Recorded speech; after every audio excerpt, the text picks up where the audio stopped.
ana wigati apa ora kake timbal ana wigatine apa ana kawan padha sowan ya pancen sowane becik bar kakangku kudu nglungguhi Bawa Laksana nah yen sowane Petruk apa dene Bagong ing bakal gawe geger dielingake yen to iki ning kedaton iya Dimas prayoga nunggonmu lungguh ya wis ora kurang prayoga Panakawan Petruk padha raja sapraptanira Panakawan nun amit pasang Kalimantabe tinebena ing Lodoni dumawahing tawang tuwang sinuwun menawi wonten lepat anggen kula mun jatur ngesuk Maduka Sanata kula nyuwun pangapunten jer kula menika namung batur kula menika namung kawula kula menika namung Panakawan mila kiranging tata krami kiranging munggah uga kula nyuwun pangapunten iya Petruk ora dadi ngopo wilujeng sowan kula bekti kula kunjuk iya Petruk ndak tampa pangestuku tampanana kula pundi nggo jimat paripih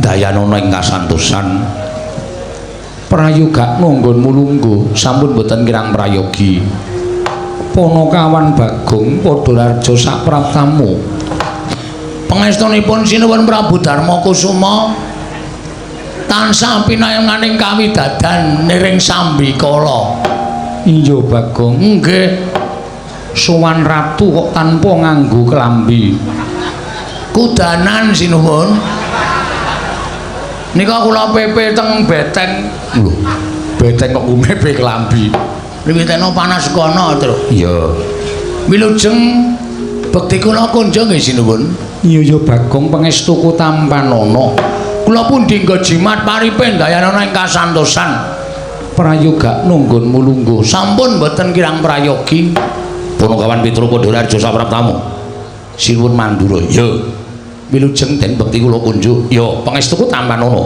nun inggih sanget anggen kawindadosaken jimat Panakawan Bagong padha raja sapraptamu pangestunipun sinuwun mandura wilujeng bekti kula kunjuk ya tak tampa mung kowe tak kandhani nggih ratu kuwi dudu omahmu kedaton iki bak tata krama nganggo pernatan ora sapenake dhewe kowe sowan ratu tanpa nganggo klambi mongko tanpa nyembah tanpa ndodhok anggepmu apa kowe iki dadi patuladaning para kawula najan kowe midrajating batur ning kowe iki baturing para Pandhawa kowe Panakawaning para Pandhawa kawula iki do nulat karo cak-cakaning Panakawan ora sapenamu dhewe iki ngopo ta iki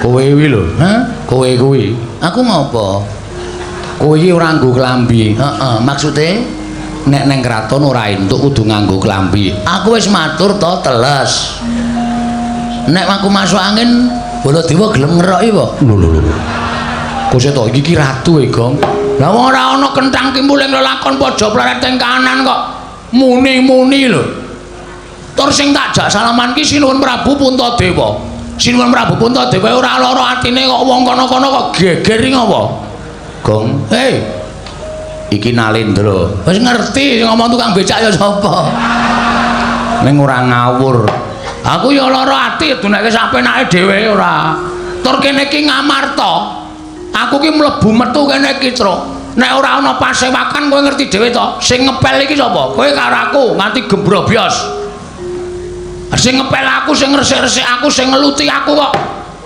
kono kok omong bae aku ki mengandani tata krama tata kramane abdi karo ratu lan pranataning praja wis ngerti wah jan Gong ora gawe masalah kowe iki wis to santai wae sinuwun Prabu Puntadewa iki aku ora klamben wae ora apa-apa tak ora percaya tak sinuwun piye Bagong nyuwun ngapunten kula mboten gawe klambi nggih ora apa-apa mendengar apa tidak senengane do kaya ngono kuwi sinuwun Prabu Darmakusuma kuwi sawijining ratu sing lembah manah abdine iki dunggahke ning Datulaya arepa wong kere gedibal 17 nek pancen niate apik kepengin nyuwun karo Nalendra diparengake munggah ana ing Datulaya sing jlambrahe kaya ngene iki ya Tru ngono kok omonge ora ya wis ora gelem ngandani ya wis ora usah ngandani wong bapak ora tau ngandani kok kowe ngandani demen isin rasa kondo karo Bagong rasa ngomongi Bagong dinengke wae wah bocah kurang sakon Wingi pun digenepi ya, Den. Petro Podolarjo sapraptamu. Wilujeng, Den, bekti kula kunjuk. Ya, Bagong. Dalem. Rarjo sapraptamu. Pengantenipun Ndara Werkudara wilujeng, bekti kula kunjuk. Ya. Petro Bagong Podolarjo. Pengastunipun Ndara Janaka wilujeng, bekti kula nggih, Den. Ya, Petro Bagong. Nun. Raharjo sapraptamu. Wilujeng, bekti kula kunjuk. Iya. Ing atase Bagong kok akon pindah Janaka. Njur derajate iki dhuwur endi? Riki niku tempat duduk kula. Lah sampean kok ngenggoni? Nomor kursi pinten? Lho, nomor kursi pira? Padhake ora. Wis Janaka ora dadi ngopo? Kok ora Kasinggihan. Petro dalem ana apa Petro apa sowan saka karepmu dhewe? Apa diutus bapakmu Semar? Saderengipun kepareng ngaturaken tebah Siti Sekul binunteling ron klapa. Apuran ta mbok bilih wonten lepat kula nggih kula munjuk atur Somaduka Sanata. Iya Petro ora dadi ngopo? Matur sembah nuwun. Dungkap angka kalih kula namung badhe caos suwuninga sinuwun. Sampun wonten setunggal candra niki bapak lara. Lho. Bapakmu nandang ruga. Nggih. Pun boten purun menyat saking peturon. Ming meneng mawon. Nek kayane niku ya mbuh larane apa ning matane niku melek terus ketap-ketip ning boten purun ngendika, boten purun obah, ming meneng mawon. Sentek ati kula, ya Gong. Ora. Mbok iya ngono to, Le? Aku iki penemune dhewe to. Iya, iya. Soalnya nek bapak loro iki asline lho aku bahagia. Lho. Mergane pekarane bapak gedhe. Kan ora-orane kowe karo aku entuk warisan. Nek gasmu dingklukne lak pecele kene kok. Anak kok kaya ngono ora. Wis gek matur, bapak niku sakit. Oh, kula wis mboten kurang-kurang anggen kula kepengin nambahke bapak niku kula goleke Brahmana wiku winasis. Sing wong pinter kula kan jampeni karo bapak ning ya wis madal sairing usada mboten iso ditambani. Sedih kula pendak dina niku kula tunggoni. Ya mau nganti sesasi kok dereng enten kabar Pandhawa tilik karo bapak. Mula tumuli nalika semanten wancine malah tengah wengi. Kula kalih gareng kalih Bagong niku nedeng mlek-lekan nunggu karo bapak. Bapak niku gregah tangi. Kaya dudu bapak sing ngendika. Ning nuding kalih kula kalih Bagong, nuding ngenten iki terus ngendika, Pandhawa kudu tekan kene sinambi mundi pustaka Jamus Jimat Klimasada. Bareng ngoten niku nggletak melih. Persis Mr. Bean ya. Kowe ngerti Mr. Bean barang auto TV e. Waduh. Wis tuku TV. Wis karo Kasidi apa? Kasidi player. VCD kok Kasidi kowe. Senen ilikmu kowe kok. Profesor di kaset kuwi. APCD. Heeh. Apik terus. Wah, kanggo nyeteli film silat. Mulane betah nang omah. Kowe ndek sing Cina? Wos. Ajar ora. Ngoten niku sinuwun. Mula tumuli kula sowan ngersanipun Sun Prabu Darma Kusuma ingkang wigati namung badhe nyuwun para Pandhawa gangsal cacahipun monggo kula aturi tedhak wonten ing Karang Kadempel. Mituhu menawi dados ngendikanipun bapak sinambi mundi pustaka Jamus Miang Jimat Klimasada pun ngoten mawon cekaos gampil mawon sedyanipun Petruk dinten iki sabibaring masiwaken ndara kula Puntadewa Werkudara Janaka kula Sedewa kula dherekaken rawuh wonten ing Karang Kadempel sinambi mundi pustaka Jamus Miang Jimat Klimasada. Nek Pandhawa kersa mbok menawa dadi srana waliyanipun bapak ning nek Pandhawa ora kersa ateges nuwun sewu selaminipun kula suwita menika mboten dipun agem dening pepundhen Pandhawa. Selaminipun kula labuh-labet dhateng para Pandhawa menika mboten dipun gagas dening para Pandhawa lan nyata yen Pandhawa menika satriya ingkang mboten ngerti dhateng lelabetanipun tiyang sanes. Menapa ta sababipun kula matur mekaten?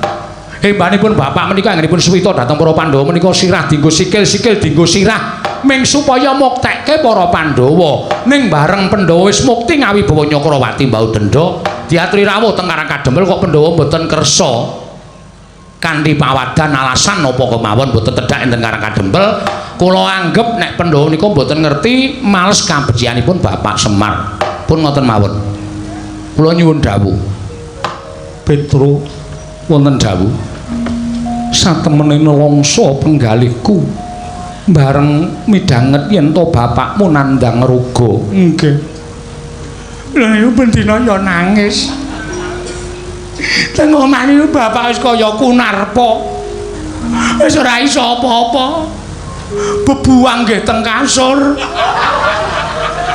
nguyuh nggih teng kasur bapakmu nggih kula sing ngresiki kalih kula ora tau gelem wingi jek pas kira ana aku lho Tru ora tau nyedak ora gelem malah wedange bapak tok omba-ombe kowe anak sing kebangetan kok Gong lho sinuwun terus kula mbok menawa niki dadi sarana waliyane bapak Pandhawa tak aturi rawuh teng Karang Kadempel Petro dalem aja ngluputke aku ya Petro lah pripun yen kowe njaluk Pandhawa jangkep dina iki ora jangkep yen sira nyuwun Pandhawa mundi pustaka Jamus kelima sada dina iki ora ana lho sebabe napa mara gagi petungen Pandhawa ingkang padha lenggah ning Datulaya iki apa genep 5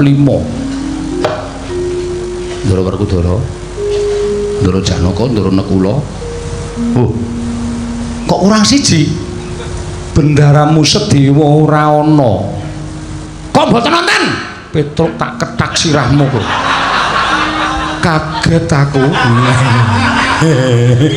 yen ngapunten ae kaget kula iki yo kok dadi Ndarasedewa mboten wonten iki pripun Gong Ndarasedewa ora ana lho le nyareke jam pira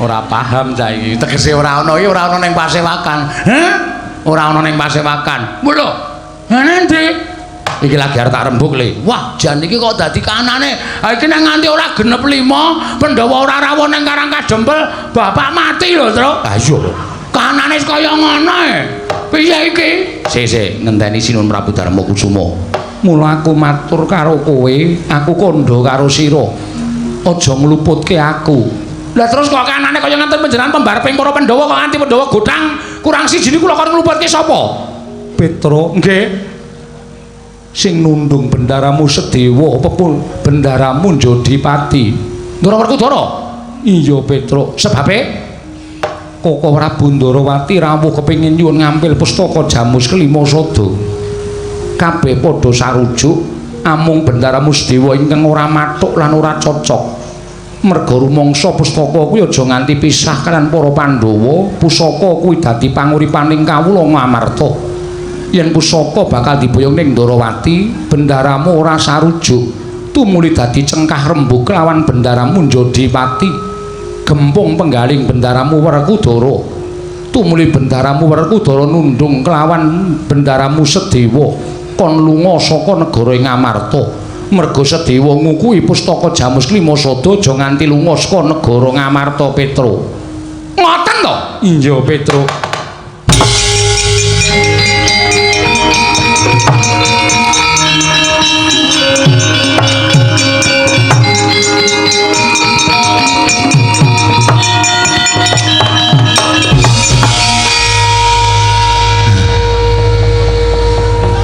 ngapain Tru menengo mundur ya aku nesu iku mbane kedupak cangkemmu nuwun sewu Gus nuwun sewu Ndara Werkudara Tru piye leres sampeyan nundung Ndarasedewa iya pancen bener sababe ora manut karo aku apa kudu ditundung nek wong ora manut apa wong nek ora manut kudu ditundung lunga apa kudu lunga saka negara Ngamarta kula tak takon apa ora iso dikandhani kanthi alus-alus Ndarasedewa niku adimu lho nuwun sewu panjenengan kalih Ndara Puntadewa kalih Ndara Janaka menika tunggal wadah tegese tunggal ibu Mongko Ndara Sedewa nek kula niku beda ibu, mongko ujaring para sepuh. Yen kowe tresnani adimu ku alon ki tresnanono ngluwi adimu sing tunggal wadah. Lah kok malah sampean nundung Ndara Sedewa niku karepe piye? Niki mergo sampean nundung Ndara Sedewa, bapak kula iso kejek-kejek. Mergo Pandhawa ora iso rawuh teng Karang Kadempel jangkep 5 cacahe. Apa itu masalahe? Waduh. Tak ketak-ketak kowe. Aku tak takon aku tak melu nesu. Ngene lah omongi, heeh.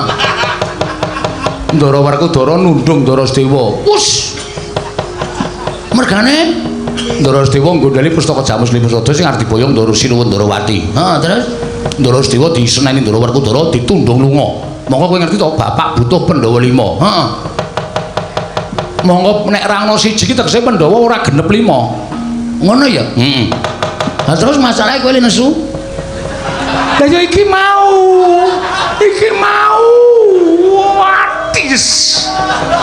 Ora ana ketoke ora ana sing nggo nesu ya, Tru. Ndara Werkudara nundung Ndara Sedewa. Heeh. Mergo Ndara Sedewa nggondhali pustaka Jamus Lima Sada. Ndara Werkudara duwe penemu pustaka diparingke Sinuwun Ndarawati. Betul. Ndara Sedewa terus ditundung mergane wani karo Sinuwun Werkudara. Terus Ndara Sedewa lunga. Heeh. Lah iya iki nesune nggo nendi?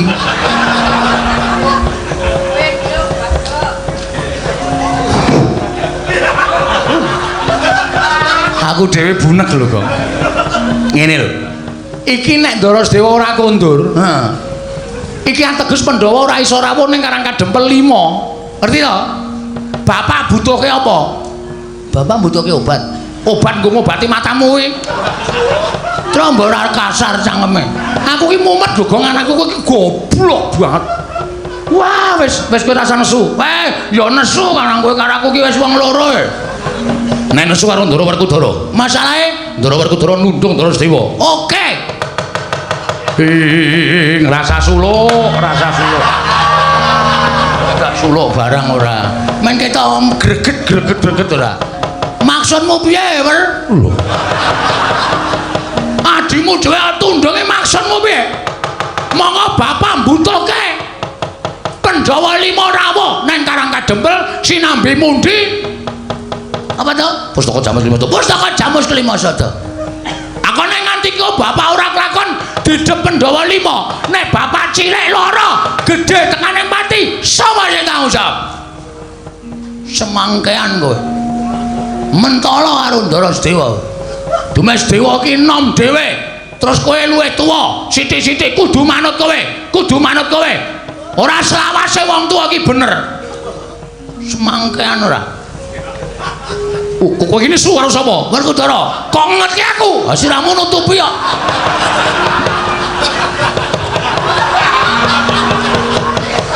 Ngono luwih cetha. Ratu kok kon mengleng iki lho. Ora ana ratu kok kon ngene iki ora ana. Ngono terus lho? Yo. Aku sing ora trima. Tantrimane Bagong karo Petruk, kowe tak kandhake bapak kowe Werkudara kowe. Aku matur nang kersane bapak. Bapak mengko takon jenggelek. Aku teko tak lapori, Pak, Pandhawa ora iso rawuh nang Karang Kadempel 5. Bapak terus muni mergane apa? Ndara Sedewa ditundung Ndara Werkudara. Kok Ndara Sedewa ditundung Ndara Werkudara, aku njlentreke ngene, Pak. Bapak terus mari ya, Tra ya. Heeh. Bapak mari nesu kan. Ndaraku ke pancen njaluk dikandhani tenan. Nesu nang Jodipati. Pancen bapak war nesu arek aku kon mara. Ora wedi ya, Tru. Liyane. Pamane apa? Nek bapak nganti nesu karo sampean, bapak ngetokke kekuatane bapak. Kekuatane bapakmu apa? Apa, Tru? Ambu. Apa kekuatane? Apa ayo? Aku ora ngerti kok. Yaiku kekuatan lahir lan batin. Kowe cilaka nek nganti kena kekuatane bapak. Pun pokoke kula mboten trima perkara niki. Kula ya ora trima. Tak kandhani. Kowe tak kandhani do iso ora? Kowe iki do gagas karo awakmu apa ora? Kowe iki do nyawang karo githokmu apa ora? Kowe iki mung batur kok, dlangap-dlangap. negara Ngamarta. Werkudara ki arep dikaya ngapa kuwi piyai. Kuwi bendaramu, ora sampenamu dhewe tau naunake. Tru? Padha loro mungsuhe saiki, Tru. Iya. Kowe njagani Werkudara, aku tak njagani iki. Ratu Valentine. Lho. Ratu Valentine. Aku iki ping kuwi awake kuwi. Bagong saya kurang ajar karo aku. Saiki ngene bae, kowe baliya. Ngenteni nek wis rampung Yai Prabu Ndrawati nambak rengkaning Projeng Dwaraka. Wis lak mecicil, Bapak. Sing dibutuhke saiki kok. Tru, percuma wae dhewe padu karo wong loro iki. Karepe mumpung Sinuwun Ndrawati durung adoh, terus doya ya Tru yo. Yo, bekakang nang dalan yo, ora apa-apa kok yo.